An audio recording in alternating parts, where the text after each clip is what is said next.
Hello and welcome to Tuesdays with BOA. My name is Dan Hurd. I'm the Director of Adult Programs at Writers and Books. Writers and Books is a nonprofit literary arts center in Rochester, New York. We offer readings, workshops, and literary programming for people of all ages, all currently now online.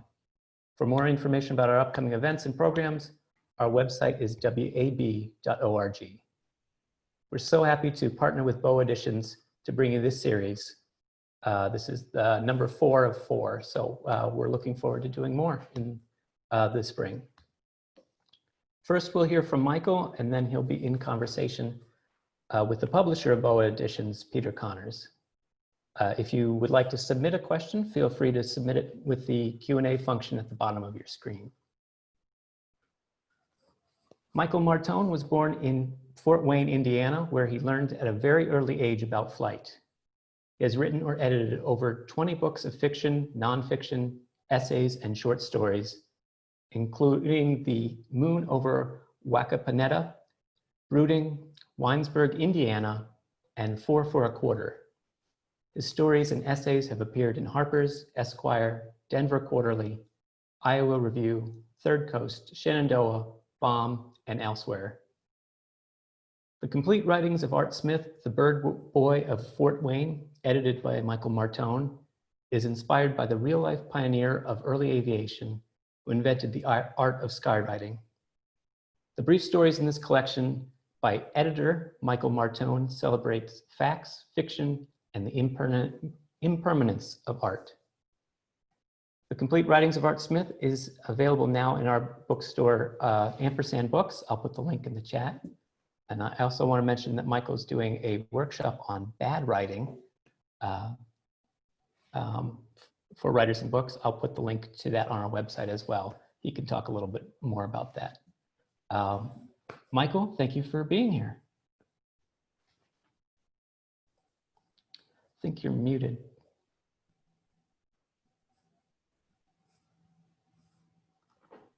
Better? Yes, I can hear you now. Thanks for having me. Thank you. So do you want me to go ahead and start and just do a little bit of reading? Yeah, if you would start with a little bit of reading, and then we'll talk. Okay. Art Smith was a real early aviation pioneer from my hometown, Fort Wayne. Great name, Art Smith.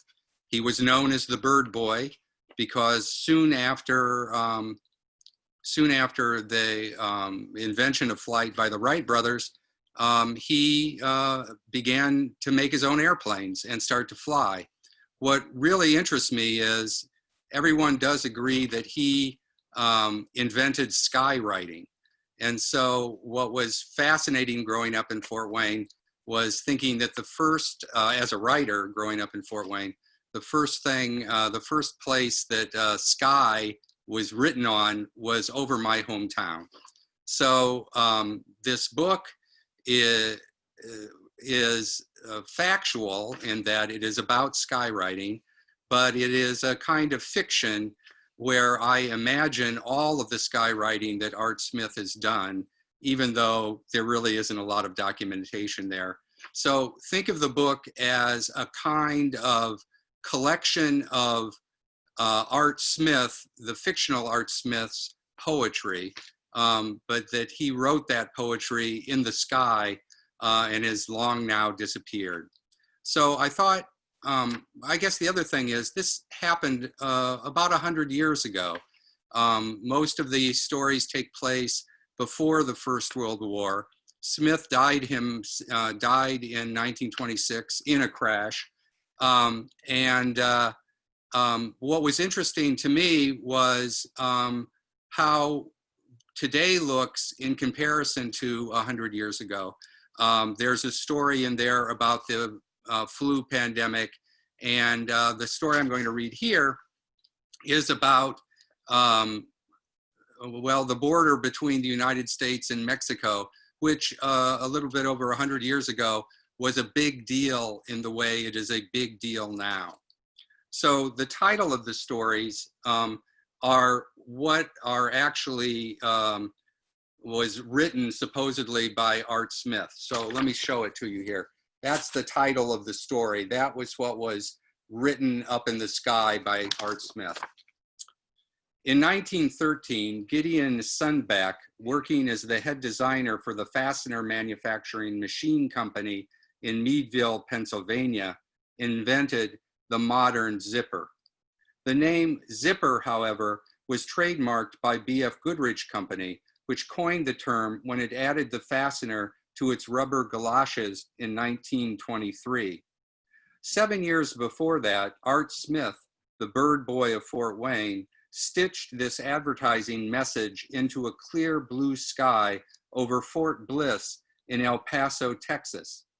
In 1916, the Fastener Manufacturing and Machine Company, having changed its name to Talon, was now aggressively marketing the device, commissioned our skywriter to cryptically affix the tattoo over larger cities, especially those with military installations, armories, and quartermaster depots. Talon's thinking was, what with this raging war in Europe and with the American intervention there seemingly inevitable, the expeditionary forces would need a new, efficient closure for their kits and caboodle. Art Smith designed this display himself, having been mesmerized by the new, yet unnamed zipper. Zipper now installed over his heart on a slash pocket of his double-breasted leather flying jacket for safe storing of his folded oilcloth maps. He pulled at the pull tab, running the slider up and down, admiring the sound of the contraption, its controlled tear, its rasp and ratchet, knitting and unknotting, a miracle, each tooth fitting into its diastema, a suture, a laced fingers. He worried the design like a prayer, and he sewed up the sky in smoke. So here's the second writing in the sky. Art Smith, the bird boy of Fort Wayne, was also known as the Crash Kid. There had been many crashes leading up to this afternoon spent nodding up the sky over El Paso. Not that he felt in any way in peril that day. The aeronautics were relatively benign, the lazy figure eight with the smoke extinguished through the radii of the wide banking turns. And this airplane that day, his reliable Curtiss JN-3, an infinitely more stable platform than his home-built spit and baling wire pushers. They had, more than not, stuttered and stalled and slammed into the corn-studded ground or a canopy of unforgiving trees. A litany of being let down. He came to after a crash, the smoldering bamboo and balsa just beginning to catch and burn, and see his personal catastrophes, the gashes, the slick lacerations, the protruding tibia and fibia looking to him in shock like the controlled sticks of his splintered aircraft. Ha! It would be something if the skin came equipped with such cunning little fasteners, slide the slice right up. A part of him wanted to desperately to fly into the impending war, taking off into the leading edge of experimental flight, dogfights, Immelmans, tail slides, hammerheads, but the fix was already in. The shattering and resetting of his legs and arms, his back, his fingers, his toes, and all those crashes would wash him out of this air service when the time came for the war. His feet would be unable to reach the pedals on the Tommy trainer. His arthritic hands would be unable to grasp the throttle on the Avro. But in 1916, another war was knocking on the door, the Mexican Revolution across the border. In the landing approach, he would swing out and around effortlessly through the alien airspace, banking over Juarez as the revolution was entering its final phases below. And here he was on the border, advertising a newfangled notion for notions in an unraveling world.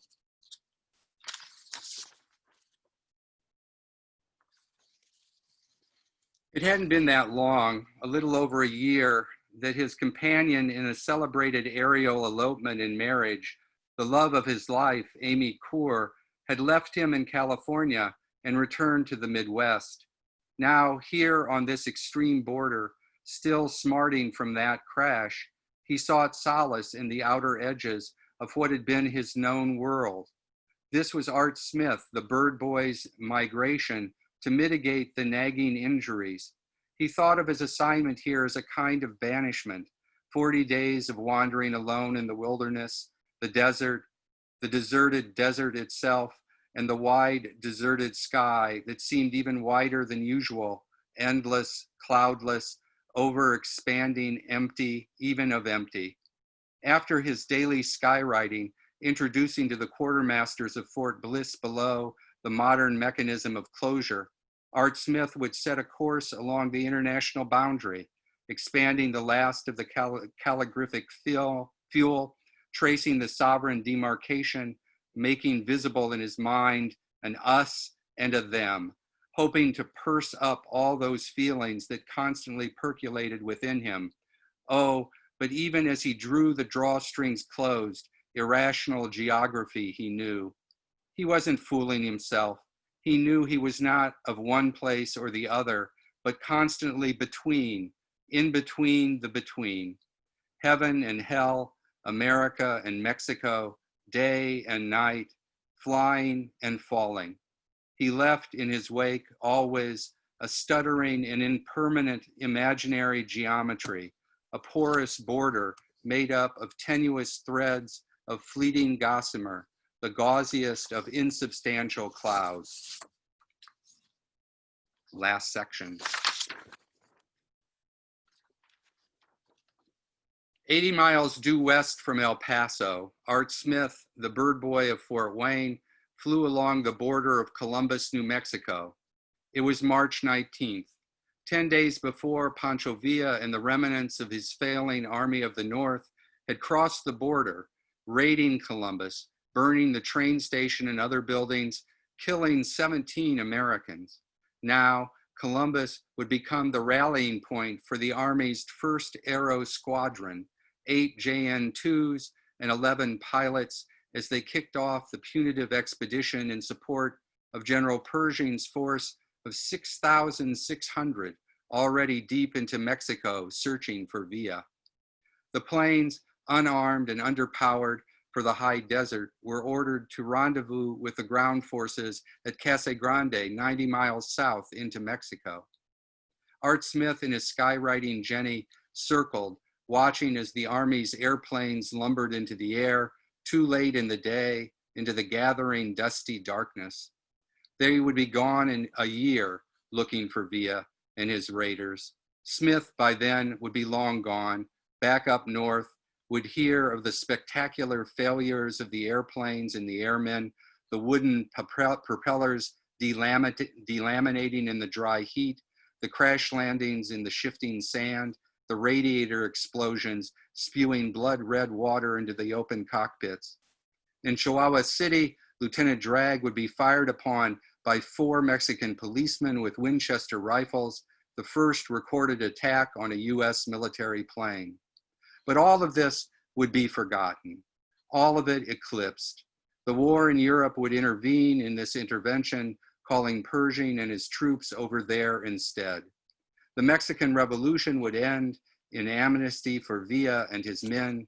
Villa himself would be assassinated years later, driving home in his Dodge touring car in the hacienda by a pumpkin seed seller shouting, "Viva Villa!" But all of that was a different country, the undiscovered country of the future. The next morning in Columbus, New Mexico, after the 1st Aero Squadron had disappeared into Old Mexico, Art Smith headed back into the invisible border of El Paso, landing at Fort Bliss to share the news of the expedition's incursion. Along the way, he closed the door behind him, so to speak, posting something like a fence wire, warning along the way, a patriotic gesture, he believed then, adorned with a few menacing X's, barbing the line in the sky. They were, he hoped, of such scale, of such majesty, he imagined, no one would ever want to cross this way again, now or in that unknown future. So there you go. Thank you so much, Michael. Can you see Thank- me? Yeah, I can see it. Great. All right. Well, it was wonderful to hear those pieces in your voice. Congratulations on the publication Thanks of so the much. beautiful, complete writings of Art Smith, the Bird Boy of Fort Wayne. I just love this book, and we were just having a quick chat before we started, too. It's got this sort of non-traditional dimensions to it. It's a little bit oversized, and it has all the images inside.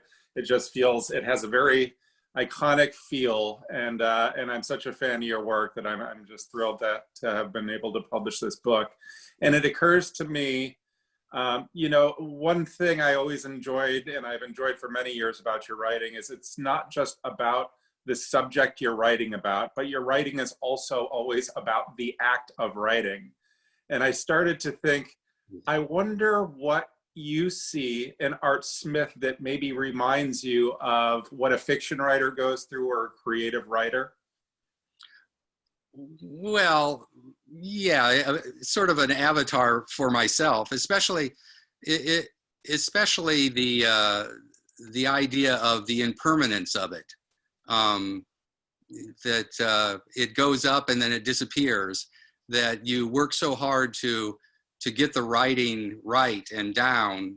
That's why Michael Martone appears as an editor, that you want it to be permanent, but it's always slippery, that the language is always not exact. And in fact, as a poet or as a prose writer, one of the things that's most exciting is the slipperiness of the language. What is it that Auden says? Poetry makes nothing happen. But in that line, of course, it is both poetry makes nothing happen, but poetry also makes this thing nothing happen. And poets and readers of poetry love that, love having those two different things in the mind at the same time. And I think it was great to find Art Smith and skywriting as that kind of poetry. That it is at once a cloud, but it is also occluded, and it makes no sense, and yet it all of a sudden appears to make a sense. So yeah, that makes sense. Yeah, absolutely. And you mentioned in your bio that you were early on, you were fascinated with flight, and I'm curious how that intersected with this particular book. It was Art Smith somebody that you knew of, you know, that you've known of your whole life, or is this somebody you've discovered along the way? And how does this book in particular intersect with that lifelong fascination with flight? Yeah, well, there are two airports in Fort Wayne, and one of them is Smith Field, where the private airplanes, the small airplanes land. That was the original landing spot for airplanes before they built the second one in World War II. And growing up in the old days, where you would take in the summer rides away from your unair conditioned house, I remember very early my father taking me to both those airports just to watch these incredible machines. I guess if there's anything else about the book that I was interested in was also the idea of a kind of having a writer or an artist or a reader go back to a kind of state of childlike wonder. And one thing that was amazing, even in the 1950s and 60s, when I first saw airplanes, was airplanes are really strange. I mean, to think that they can fly, and yet we do get familiar with them. And so, so I think that was the interest in airplanes, just how amazingly impossible they were. And then it was later that I really finally realized that Smith had invented skywriting. Again, another kind of you know, artistic act, even though he would never say that, as a way of saying, oh yeah, sure, I can do this. And then we say, oh yeah, skywriting, no big deal. But it's bizarre. It is truly strange. So I don't know if that answers the question, but I think flight, you know, goes back a long way in its very strangeness that we all sort of accepted quite readily, And so it also serves for me to say, how can I get back to that state of awe or state of wonder? Yeah, no, that's the, it's really interesting. You've clicked something into my brain that I hadn't thought before, but there's almost like it, and I'm thinking about the repetition of the name throughout the book. Each piece has Art Smith, named Art Smith the Bird Boy, and you use different sort of variations of it. But there's a repetition of that is, it makes me think of a fairy tale. And it's almost like a resetting. It's almost a once upon a time for each piece. You start out with this repetition, and it has like this sort of beguiling innocence to it, where you're like, even though I've read, 20 of these pieces about this person, I'm sort of starting fresh with this new one. And I think the repetition of his name helps put us there. Yeah. Well, I mean, the name is great too. I mean, I didn't have a choice, but Art Smith, I mean, a maker of art, and then to have his love of his life named Amy Core. I mean, you can't make these stuff up. It was what was actually it. So no, I think that is right. That, it was difficult 100 years ago as people took to the air. They had no words for it. So they had to adapt. This is like an airship. It's like what we know about in the Navy, or this is, a contraption of some other type. But what they discovered really early was, no, this just isn't a naval ship in the air, because you're working in 3 dimensions here, whereas a ship works in 2. And so, it was, it was just interesting that way too. So. Absolutely. And obviously this fits with a lot of writing that you've done about Indiana. Yes. You have books dedicated to Indiana. It is certainly a place that you return to in your writing over and over. So I'm curious, if you had to pick another state to focus on besides Indiana, what would it be and why? Another state? That's a tough one. I mean, now that I've lived in Alabama for 24 years, in a way, I always say that my students here, if you say, well, why don't you write about Alabama? They say, well, yeah, sure, of course. We think of Alabama as a place of great stories. And what's so attractive about Indiana for me is when I say I'm in Indiana and I say, well, I write about Indiana, people say, well, why? I mean, it just isn't something that people think is particularly exciting. So to me, that is an interesting challenge. So maybe, well, another state, yeah, maybe I'll try Illinois or not Illinois. Or maybe just I don't know, Michigan or something that doesn't immediately appeal to people as a place of interest, or has a great deal of depth. I mean, for me, I have in my, my past, I have Dreiser, I have Vonnegut, but in the South, I mean, forget it. I mean, there's just so many writers that you have to sort of work through. So I could just be lazy when it comes to place. So. I love that answer though, because it's almost, I like the idea of the challenge to it too. Yeah. And it is interesting. I mean, you've lived, as you said, in Alabama for so long. Have you written much about Alabama? Have you written at all about Alabama? Some essays, but not a lot. It is, I mean, now that I've lived outside of Indiana much longer than I have, I just wrote an essay for an anthology of the best stories of the Midwest. And so I was thinking, I mean, what interests me, maybe it isn't Indiana, but the notion of writers who do use a place.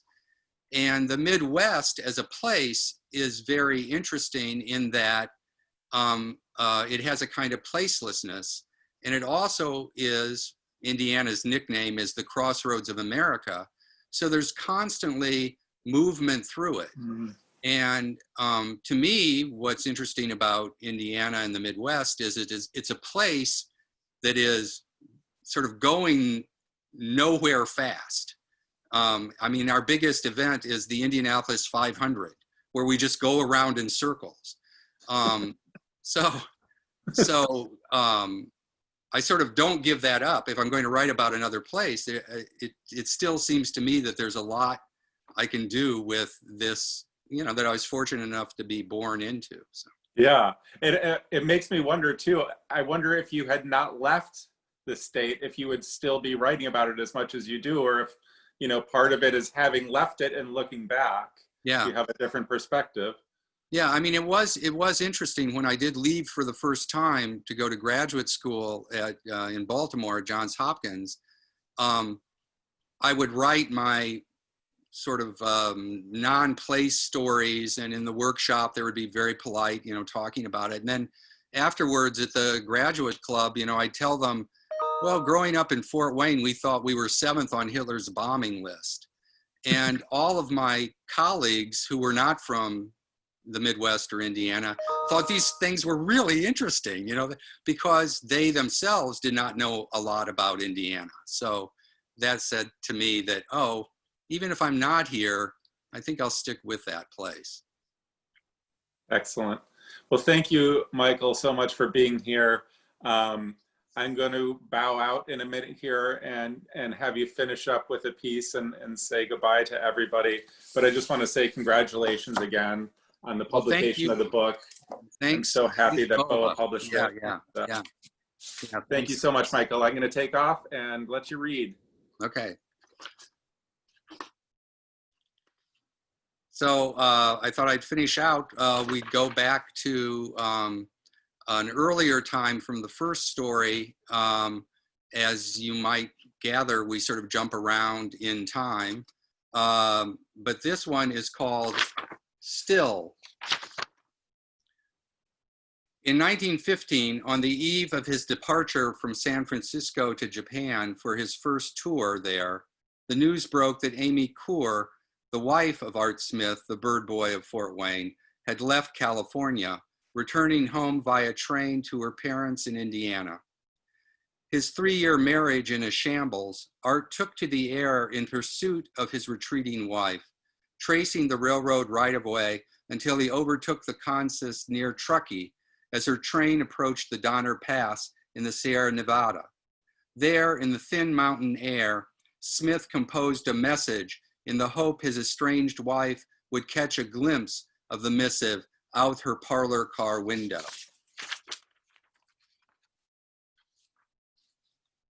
Leapfrogging across the great Central Plains, Art Smith followed the overland route of the Union Pacific, its crack express train bearing Amy Coor eastward. Flying ahead of the speeding engine, Smith continued to skywrite the cryptic message at the intervals that many on board, looking out from the open observation platform, believed he mimicked as it faded in the distance the parade of telegraph poles disappearing as well in the wake of the onward speeding train. And now another still. In Chicago, Amy Coor changed trains, boarding the Pennsylvania Railroad's Broadway Limited to Fort Wayne. Art Smith flew between the city's tall buildings, etching in the vapor the single word again, the same one he had inscribed over and over upon the open sky of 2/3 of the North American continent. His estranged wife must have spied the ghostly aerial letters sliced apart by the sculptured airspaces of the skyscrapers created as her taxi, in lunchtime traffic, transferred her from the Northwestern terminal to the Union Station, where she barely made her connection. And one more still. Years later, Art Smith, the bird boy of Fort Wayne, returned to Lake James in northeastern corner of the state of Indiana. It was there years before, drifting in a rowboat with his future wife, Amy Coor, on the lake's placid surface, that he confessed his love for her and his desire to fly, drawing her attention to the lazily circling hawk in the distance. As he hovered above the site, steering his smoke-emitting aircraft to compose once again his plaintive message, Art Smith thought he remembered the moment that he marked the beginning of his life. He once again spelled out the plea from years before.